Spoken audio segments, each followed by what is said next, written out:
اے میرے نبی آپ کو بھی موت آئے گی، ایک دن آپ کو بھی اس دنیا سے چلے جانا ہے، آپ کے اوپر بھی موت طاری ہوگی، آپ کی بھی وفات ہو جائے گی، آپ کا بھی انتقال ہو جائے گا، آپ بھی اس دنیا سے چلے جائیں گے۔ وَإِنَّهُمْ مَيِّتُونَ، اور اے نبی جن کو آپ اسلام کی دعوت دے رہے ہیں، ان مشرکین اور کافرین کو بھی مرنا ہے ایک دن۔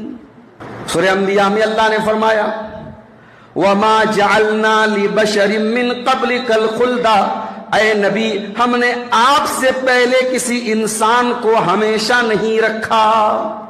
آپ سے پہلے بھی دنیا میں نبی آئے، آدم آئے، نوح آئے، ابراہیم آئے، اسماعیل آئے، اسحاق آئے، یعقوب آئے، یوسف آئے، موسیٰ آئے، عیسیٰ آئے، بہت سارے نبی آپ کے پہلے آئے، لیکن کسی نبی کو اللہ تعالیٰ نے باقی نہیں رکھا۔ ایک عمر گزارنے کے بعد، ایک ٹائم پورا کرنے کے بعد ان نبیوں کو بھی اللہ نے موت سے ہمکنار کیا، ان نبیوں کو بھی موت آئی۔